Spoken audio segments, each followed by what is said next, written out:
Insellilkom ħbib tagħna u nilqgħukom għal programm ieħor, programm ta' studju bibliku fejn fih dejjem naqdu xi suġġett partikolari u niddiskutuh. Normalment ħafna mis-suġġetti kienu suġġetti li ma tantx tisimgħu taħdiriet fuqhom, ma tantx tisimgħu pritki fuqhom fil-knejjes hekk imsejħa mainstream Christianity. Jew kellha anke fil-Knisja Kattolika ħafna suġġetti li ħafna ma jistgħux ovvja jippritkaw ma' raġuni li huma jgħalmu differenti minn dak li hemm fil-Bibja, allura ma tiġu għal ċertu suġġetti, ċertu tagħlim fil-Bibja ma jistgħux jgħalmu ċerti affarijiet. Imma il-programm tal-lum huwa daqsxejn differenti. Għalkemm se naraw xtejt l-Iskrittura, ħa naraw xtejt ukoll l-istorja, l-history f'ċertu mument, illum se nitkellmu fuq l-aktar post sagru fid-dinja, l-aktar post qaddis fid-dinja. Fejnu? Għaliex u sagru, għaliex huwa qaddis. Mhux kulħadd jaf fejnu dal-post u anke jekk hawn min forsi jaħseb li jaf fejnu, jew jista' jkun li jaf fejnu, forsi ma jafx għalfejn huwa daqstant sagru u qaddis. Forsi jemmen li huwa sagru u qaddis għal raġuni partikolari meta ir-raġuni għalkemm dak li jaħseb huwa tajjeb imma hemm raġuni oltre li hija ikbar forsi wkoll. Imma biex nitkellmu fuq il-programm fuq is-suġġett tal-lum, ħanibdew b'dik li aħna ngħidulha meta xi ħadd isifer ikollu il-bucket list ta' postijiet fejn ikun irid imur iżur. Pereżempju, jekk inti tmur Franza, ma tistax, jekk inti tmur Pariġi fil-fatt ġewwa Franza, ma tistax ma tmurx u ma tarax l-Eiffel Tower. Jekk inti tmur pereżempju il-Polonja, ma tistax timmissja li tmur Auschwitz, għaliex huwa il-post partikolari ġewwa l-Polonja. Ma jekk tmur il-Ġermanja, ħafna jfittxu l-Ġermanja l-Europa Park, speċjalment dawk bil-familji. Jekk tmur Ruma, tidħol u tara l-Vatikan, dejjem bħalma ngħid jiena, dejjem bħala mużew u mhux bħala twemmin, għaliex jiena ma nemminx li r-reliġjon Rumana Kattolika hija reliġjon li s-salva għaldaqstant jekk ħammur il-Vatikan semmur biex naraħ bħala mużew biex nara l-affarijiet li dejjem ġabu minn ximkien oħra, affarijiet li dejjem serqu minn pajjiżi oħra u llum għandhom il-mużew tagħhom u interessanti li tmur taraħ. Jekk tmur l-Eġittu ma tistax ma tarax il-piramidi. U ħafna affarijiet tal minn daw, pereżempju il-Greċja. Tmur tara t-tempju ta' Zeus. Għaliex qed ngħidu daw għax issib li meta tgħid immur il-Vatikan, jgħidu lex Vatikan jiena mhux Kattoliku, għalhekk qedtilkom tmur inti tara l-mużew. Għaliex jiena wkoll ma nemminx fil-mitjoloġija, fir-reliġjon tal-mitjoloġija Griega, imma jekk immur il-Greċja, it-tempju ta' Zeus immur inżuru. Ħa nara l-arkitettura, ħa nara il-kobor ta' dan it-tempju kif kienu jibnu. U allura bħalma qed ngħidu jkollok bucket list ta' pajjiżi li ħażżur ta' postijiet li ħażżur ġew daw il-pajjiżi. Xi ħaġa li kien għamel anke Neil Armstrong huwa dak il-bniedem li fl-1969 kien mexa l-ewwel bniedem li mexa fuq il-qamar u niftakru fil-famuża frażi tiegħu fejn qal pass ċkejken għal bniedem imma pass kbir għall-umanità. U dana kien xi ħaġa li Armstrong ovvja kien qed iħares il-qudiem li jagħmel, xi ħaġa li rrid li f'ħajtu jagħmel u min jaf kemm kien eċċitat illi jagħmel dana il-pass fuq il-qamar li mexa fuq il-qamar. Imma insibu wkoll lil Neil Armstrong illi meta fl-1994 mar Iżrael u miegħu kellu xi arkeoloġista u gwida u saqsihom il daw qallhom isma' tistgħu toħduni x'imkien fejn mexa Jaxua.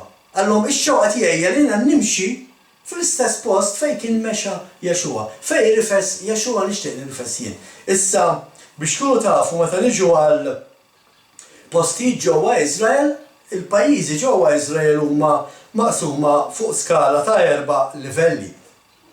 Għandek l-ewwel livell sit A illi żgur dak li ngħidu li ġara hemmhekk, żgur dak huwa sit A.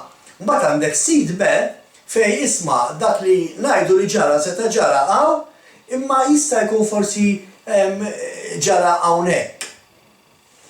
Mbagħad għandek sit C illi żgur ma ġrat imkien di l-istorja li qed tgħidli, u mbagħad għandek seed de illi qas l-istorja biss ma seħħet ma ġrat, imma dik xi ħaġa oħra. U Neil Armstrong irid ikun jaf fuq seed A x'imkien fejn mexi għaxu għax nixtieq nimxi jien qallhom. U meta staqsa ħaduh il-gwida u l-arkeoloġista ħaduh fejn illum hemm il-moskeja dik li tissejjaħ il-Golden Dome ġewwa Ġerusalemm. U arawh it-taraġġ li kien jagħti anke għat-tempju dak iż-żmien trid titla' minn fuq biex tidħol fit-tempju li kien iddedikat lill-Alla. U qalu l-isma' hawnhekk żgur li Jaxua mexa fuq dan it-taraġġ għax Jaxua bħalma nafu kien għadda ħafna ħin fit-tempju, kien ikun fit-tempju, biex kien ikun fit-tempju tal-Alla rid bil-fors jitla' minn fuq dawn it-tarġiet. U xi ħaġa li għamel Neil Armstrong meta wasal fuq dan it-taraġġ niżel biss dan it-taraġġ u qal isma' qal illum qed inħossni ħafna aktar eċitat minn meta imxejt fuq il-qamar u bir-raġun. Fuq il-qamar huwa xi ħaġa kbira, kien achievement kbira għall-bniedem anke għal Neil Armstrong li jimxi fuq il-qamar, imma kien achievement akbar xi ħaġa li xtaq jagħmel u rnexxielu jagħmel illi jimxi fejn fil-fatt mexa Jaxua. U nafu bħalma wieħed jista' jimmaġina mad-dinja kollha hemm ħafna pajjiżi u postijiet importanti. Diġà semmejna xi ftit siti meta inti tmur biex issifer, imma hemm ħafna iktar pajjiżi li għandhom spots partikolari, pereżempju jekk tmur l-Indja għandek it-Taj Mahal. Ew ħafna, ma nistgħux noqogħdu insemmuhom kollha. Imma post qaddis, post sagru fid-dinja hawn wieħed biss. U dana il-post jinsab ġewwa Ġerusalemm fejn illum hemm il-famuża moskeja dik ngħidulha il-Golden Dome għax għandha l-kopla tad-deheb, illi fil-fatt qed taraw anke fuq l-istampa warajja, illi fi żmien Kristu, fi żmien Jaxua, hemmhekk kien hemm it-tempju ta' Alla.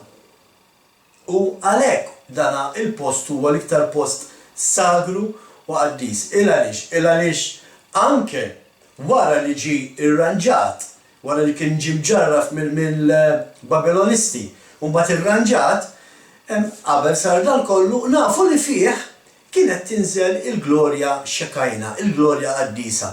Nafu li kienet tinżel dik l-isħaba li kienet tirrappreżenta l-Alla li kien Alla nnifsu jinżel u jpoġġi fuq it-tron tal-arka li fija kien hemm il-patt tal-mandamenti bil-kerubini fuqha u Alla kien joqgħod fuq dawn iż-żewġ kerubini u jitkellem ma' Aron.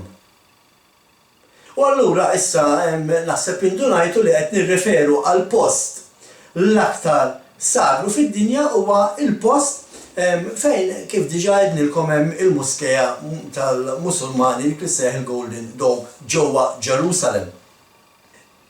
Illa għaliex kien daqshekk sagru, diġà nafu diġà għednilkom huwa sagru għax kienet tinżel il-glorja xekajna fuqu. Imma dan il-post illum il-ġurnata li ma tix tinżel il-glorja xekajna fih, il-glorja qaddisa, ma tix tinżel il-glorja talla, il-għal xaqqasam mit-tempju.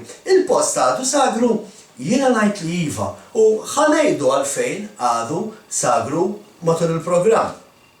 Għax il-fatt li hemm moskeja Musulmana fih ma tantx tista' tgħid li l-post huwa qaddis u sagru, imma għal Alla dak huwa il-post li kien għażel bħalma ħanaraw u li għat jerġa' jinżel fih biex jammar mal-bniedem.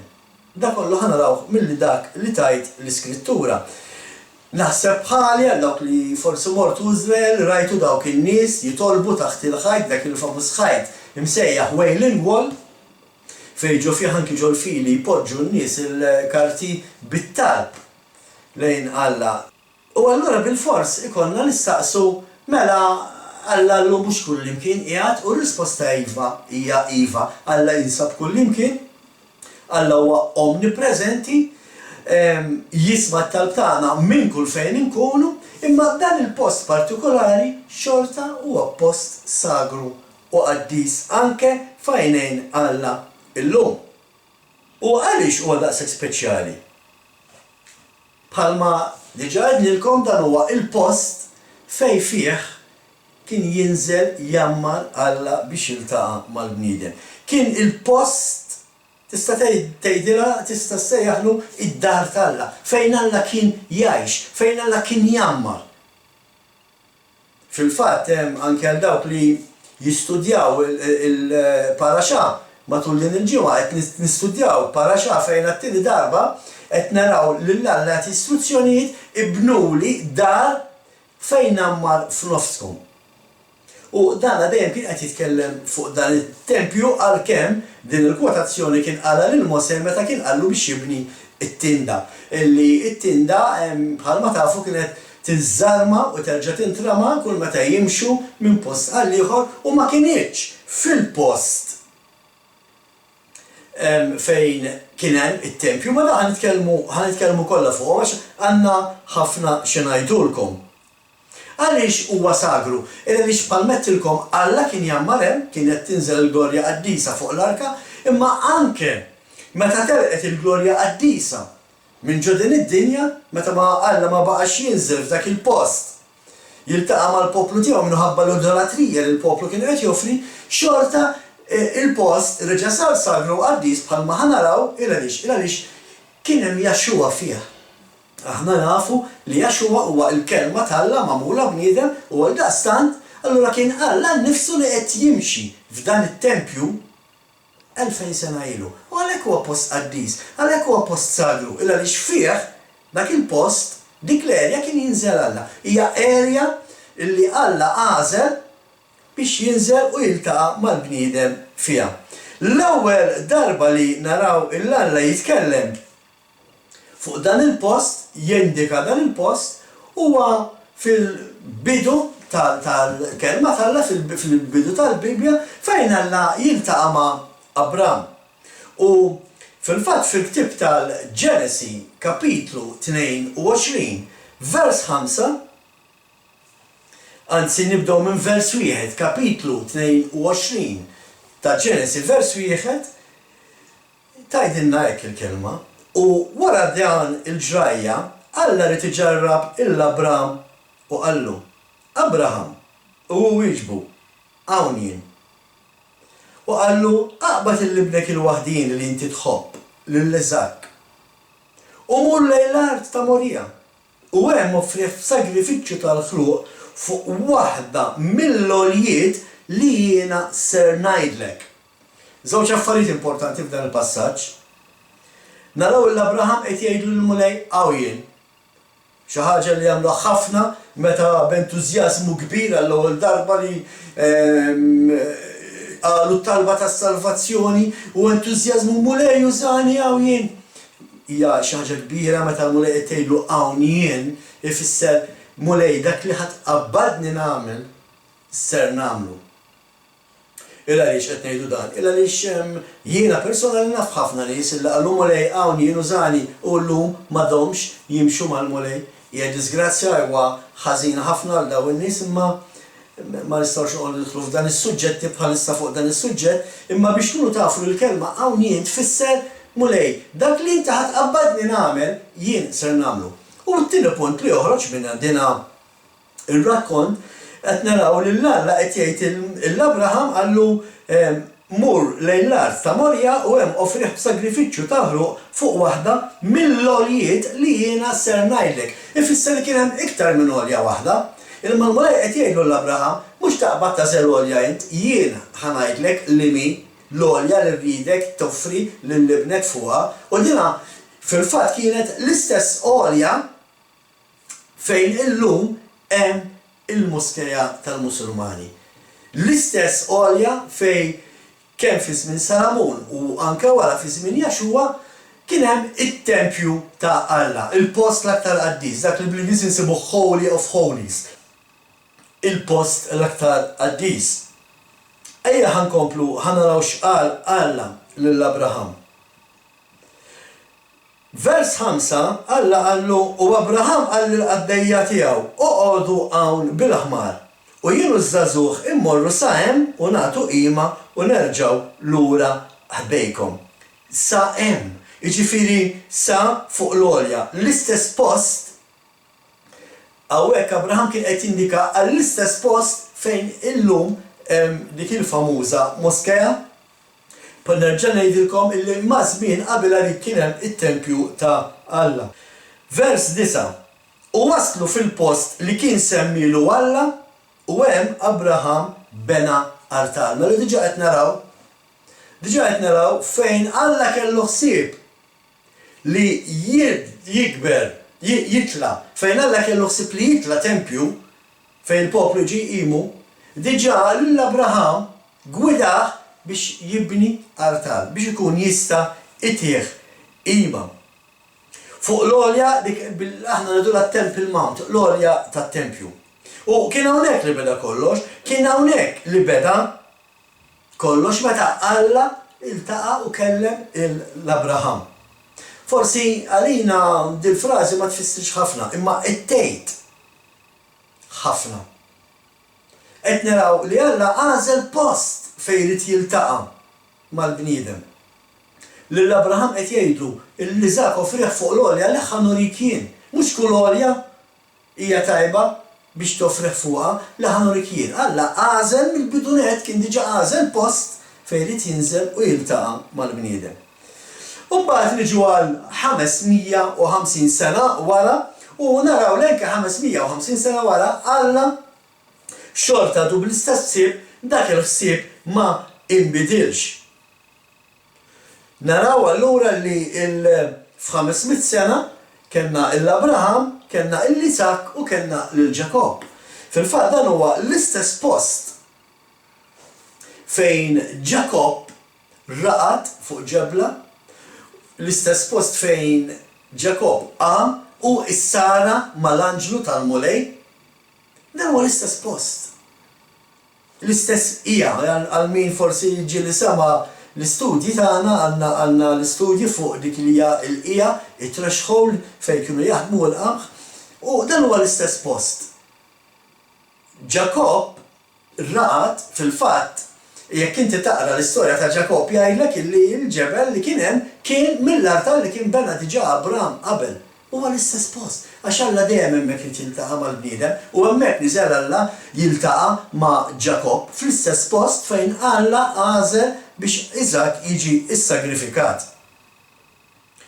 U allura qed naraw issa wara Ġakob il-poplu Iżraelit jagħmel 400 sena jgħix fl-eżilju, mhux 400 sena fl-iskjavitu, noqogħdu attenti, 400 sena jgħix fl-eżilju, ġifieri jagħmel 400 sena jgħix barra minn pajjiżu. Matul dal-400 sena kien hemm perjodu fejn l-Eġizzjan, il-poplu Eġizzjan, uża l-poplu Iżraelit bħala skjav tiegħu biex jibnilu artu u jservih.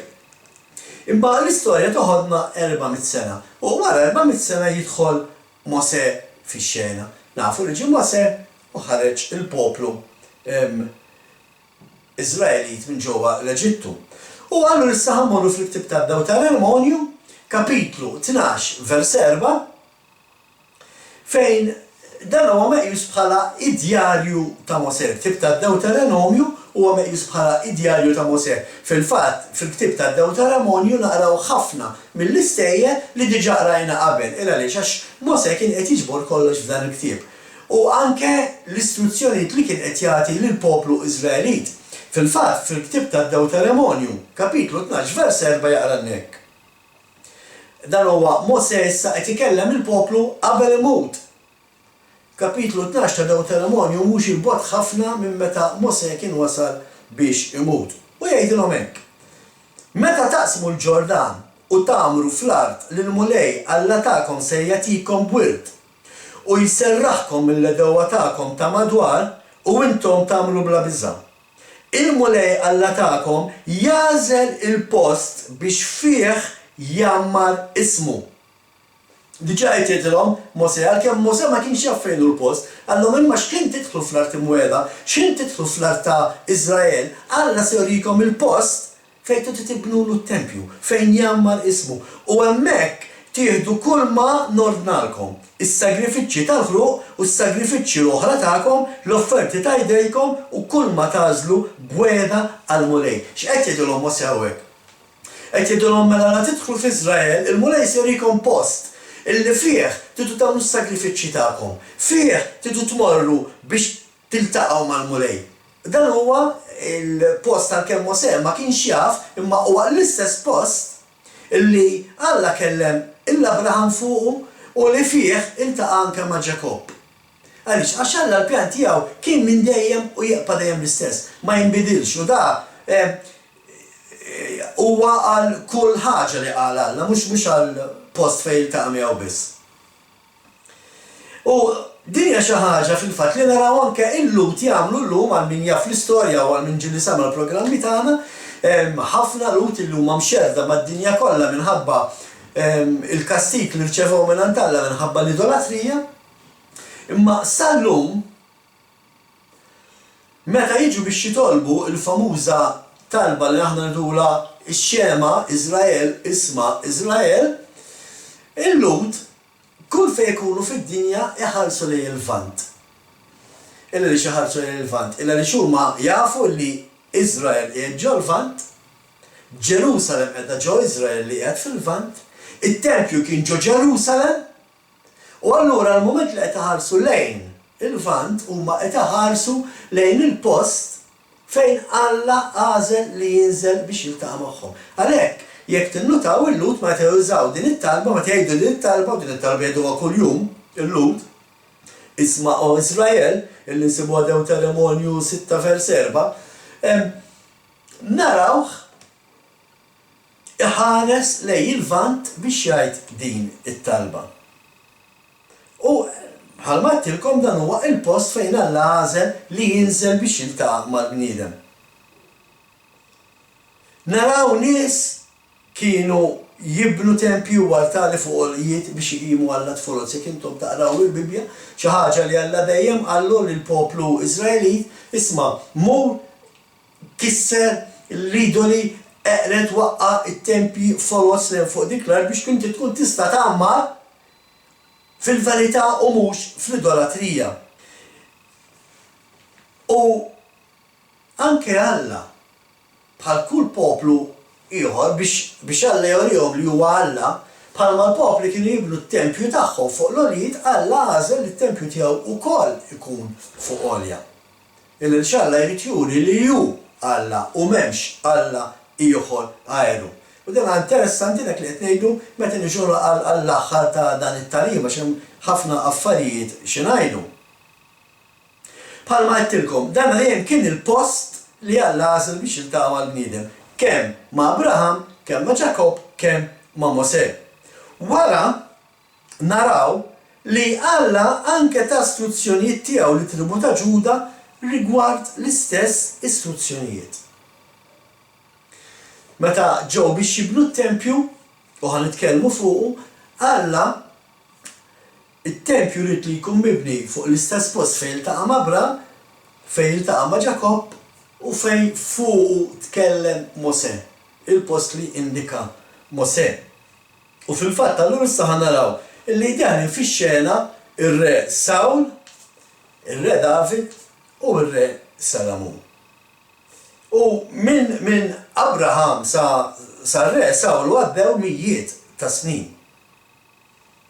Iva ħbib tiegħi, Iżrael, nistgħu nsejħula isa l-art ta' Iżrael u l-ħajja ta' Iżrael kif imbena il-poplu Iżraelit nistgħu nsejħlu bħala biċċa arti. Arti li inti ma tagħmli f'ġiex minuti, tħoddlok iż-żmien bil-mod tibniha naqra. U l-istess Iżrael ma mbritx sempliċement hekk f'ġurnata, il-mulej ħa snin, mijiet ta' snin biex seta' jġib il-poplu tiegħu fejn jixtiequ. Ejja ħankomplu. Allura niġu għal David. Rajna kien hemm qabel David kien hemm Sawl li ma kellux jaqsem xejn mat-tempju, imma kien hemm ukoll ir-re David. U se naraw kif kien Alla li għażel post speċjali anke biex jiltaqa' ma' David. Alla rrid jiltaqa' ma' David f'post partikolari. Imma il-post partikolari huwa l-istess post li qed nitkellmu fuqu, l-istess post fejn illum hemm il-Muskea tal-Ara. Alla rrid jiltaqa' ma' David fuq l-istess post fejn iltaqa' ma' Abram, fejn iltaqa' ma' Ġakob u fejn indika permezz ta' Mosè li għad jiltaqa' mal-poplu tiegħu. U interessanti naraw di l-istorja ta' David għal min ma jafix kan idħlu fiha għalkemm naħseb semmejniha anke fi studji oħra. U biex inkomplu it-tagħlim tagħna allura ngħaddu issa għall-ktieb tal-Kronaki, il-ktieb ta' l-ewwel Kronaki, kapitlu 21. Huwa kapitlu interessanti ħafna ta' min jaqrah u ta' min jistudjah, imma allum ħanifqu b'dan il-programm, ħalli ma ntawlux iżejjed. Mill-programm li jmiss ħanibdew issa naraw fuq il-bini tat-tempju. Ma rajna sissa rajna illi Alla minn dejjem għażel post fejn jiġi jiltaqa' mal-bniedem. Dan il-post iltaqa' fih ma' Abram meta qallu offri lil Iżak, iltaqa' fih ma' Ġakob meta ħolom dik il-famuża ħolma fejn beda jara l-anġli telgħin u niżlin u fuq is-sellu fit-tarf ta' fuq net ra lil Alla fis-sema. U l-istess post li jindika permezz ta' Mosè fejn il-poplu jrid jiġi jagħti qima lil Alla. Fil-programm li jmiss issa ħanibdu naraw il-bini tat-tempju, kif wasal biex inbena it-tempju f'dak il-post, kif għażel Alla dak il-post ma' David. Għax anke l-David qallu jiena u inti rridu niltaqgħu, irid niltaqa' miegħek David, imma fil-post fejn ngħidlek jiena. Allum ħanifqu biex ma ntawlux iż-żejjed. Narawkom fi programm ieħor sa dakinhar ilħqu waqraw l-ewwel Kronaki kapitlu 21. Kapitlu wieħed mhux ħafna.